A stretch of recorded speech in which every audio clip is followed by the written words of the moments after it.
السلام عليكم، اهلا بكم في قناة تحليلاتكم. الاهلي جاب ورا. انا اول ما طلع القرار بتاع اعتذار النادي الاهلي او سميه زي ما عايز تسميه ان هو مش هيلعب مباراة الزمالك، بغض النظر عن الاسباب، هو معاه حق ما معهوش حق، حكام اجانب حكام مصريين، دي اكبر غلطه وقع فيها النادي الاهلي واكبر سقطه في تاريخ النادي الاهلي. الاهلي ما كانش معروف كده ابدا. الاهلي ما ينسحبش ايا كان الخصم ايه وايا كانت المعطيات بتاعه المباراه ايه. انت كاهلي انزل المباراه، جابوا لك حكام اجانب، جابوا لك حكام محليين، اثبت نفسك وبجدارتك وبتنظيمك وبلعبك وبلاعيبتك وجهازك الفني تقدر تفوز على الخصم اللي قصادك، سواء كان الزمالك بيراميدز ايا كان المنافس بتاعك، العب وفوز حتى على اسوأ الاحوال. يا جماعه انا قلت وطلعت في عن قرار الانسحاب ده قبل المباراه، قلت يا جماعه حتى لو اسوأ الاحوال وانك انت اتهزمت تخسر الثلاث نقاط، تمام، تخسر 3 نقاط فقط، مش هتدخل في معمعه وانك انت هتبقى بعد كده رجعت في كلمتك، لان قلت في وقتها يا جماعه كابتن محمود الخطيب هل يقدر ينفذ ان هو ما يرجعش في كلمته وينسحب فعلا من الدوري في حال تم خصم ال3 نقاط طبعا واعتباره مهزوم في هذه المباراه.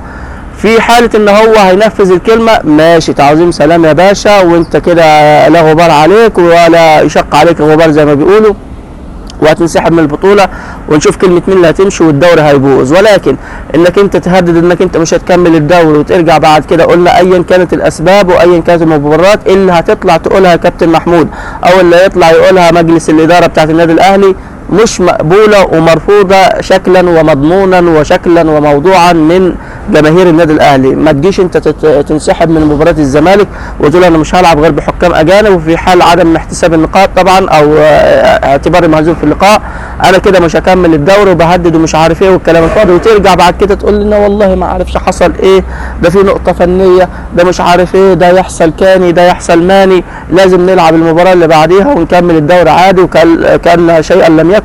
وانت في الحاله دي هتبقى خسرت 3 نقاط بتاعت المباراه اللي انت ممكن كنت تفوز او تتعادل مثلا، بغض النظر انك انت اتهزمت 3 نقاط مثلا، وبغض النظر لو انت اتهزمت بسبب التحكيم، قلنا كمان لو اتهزمت بسبب التحكيم وكان في اخطاء فجه في المباراه فانت ليك الحق بعد كده تشدب وتدين وتقول ده هو شايفين التحكيم بايظ ازاي، والناس كلها كانت تسقف لك، وكنت تقول لك طبعا تعظيم سلام ومعاك كل الحق. لكن انك انت ترجع بعد كده تنسحب او تكمل البطوله، ما تنسحبش وتكمل البطوله وترجع في كلمتك، دي هتبقى مسخره السنين على النادي الاهلي واداره النادي الاهلي. انا مستغرب بصراحه من جماهير النادي الاهلي اللي ما تعرفش معاهم عليهم ما تعرفش جنسهم. انا اهلاوي وكنت رافض الموضوع ده من البدايه، انك انت تلعب المباراه طبعا بحكام اجانب، العب المباراه سواء اجانب او غير اجانب، وفي حال عدم اللعب خليك ثابت على مبدأك وما تكملش الدوري. لكن في اهلاويه طالعين لي دلوقتي يا اخوي فيها يقول لك ايه بقى، لا احنا لازم ندعم الاداره وخلينا ورا فريقنا حتى لو هو اضطر ان هو يكمل الدوري لازم نسانده في الوقت الحالي ومش عارف ايه، وبعد كده نتكلم مع بعض. تتكلم في ايه؟ هتتكلم انت يعني مع بعض مين؟ احنا الجماهير نتكلم مع بعض، هنتكلم فين؟ هنتقابل فين؟ ولا انت تكلم الاداره تكلمها فين؟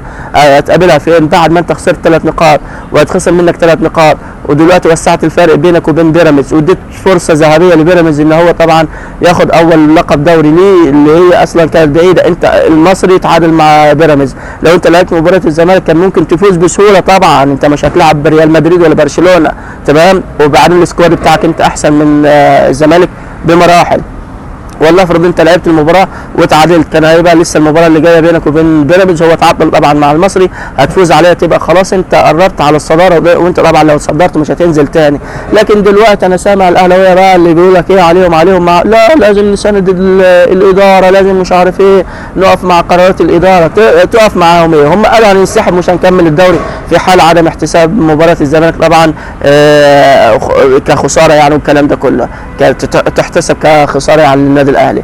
دلوقتي لو رجعوا قال لك لا احنا نكمل، هتقول لهم لا نقف معاهم، تقف معاهم انت كده ما عندكش مبدا، انت كده يا زميلي ما عندكش مبدا، انت كده معاهم انت كده في الهوبا او في الهلا هوبا زي ما بيقولوا كده، انت كده دماغك ده ركنه وماشي ورا الاداره سواء كانت صح سواء كانت غلط. احنا اهلاويه وانا اهلاوي، ولكن الغلط اقول له ان ده غلط. انا في الاول قلت يا جماعه قرار الانسحاب ده او عدم خوض المباراه ده اكبر غلط، وده مش تاريخ النادي الاهلي ودي مش سياسه النادي الاهلي. النادي الاهلي احنا كنا بنحفل على الزمالك السنه اللي فاتت او السنتين اللي فاتت لما انسحب من المباراه، وخدنا نحفل عليهم والاتوبيس راح البنزينه، الاتوبيس رجع من البنزينه، الاتوبيس ما جاش، والكلام الفاضي ده. تيجي انت تكررها بعد كام سنه طب هم يحفلوا عليك دلوقتي، هتقول لا ده انا وضعي يختلف وانا صح ومش عارف ايه وانسحب وما انسحبش. طب مش هتنسحب وهترجع في كلمتك. حلو كده لما ترجع في كلمتك. الاهلي يا جماعه هيجيب ورا وهيجيب ورا، واللي حاطينا في المأزق ده القرار الساذج من الاداره او الاداريين بتوع النادي الاهلي او الكابتن محمود الخطيب، ايا كان اللي خد القرار بتاع عدم قيد المباراه. ولكن انا اتمنى كاهلاوي ان الاهلي يثبت على موقفه ايا كانت طبعا العقوبات بعد كده. ما ترجعش في كلمتك. طالما احنا رجلنا غرزت في الموضوع ده ودخلنا لازم تكملوا للنهايه، ما تلعبش الدوري او اما ينزل قرار باعاده مباراه القمه الاهلي والزمالك، وانا ما اعتقدش ان ده هيحصل. بس يا جماعه سيبوا لي ارائكم. كان معكم قناه تحليلاتكم، ما تنسوش الاعجاب بالفيديو والاشتراك في القناه وتفعيل الجرس علشان يوصلكم كل جديد. وربنا ان شاء الله مع النادي الاهلي، والاداره يا جماعه تستمر في موقفها، ما تلعبش اي مباراه، لان لو لعبنا المباريات هتبقى نكسه وسقطه كبيره جدا جدا في سجل وتاريخ النادي الاهلي. سلام عليكم وكل عام وانتم بخير.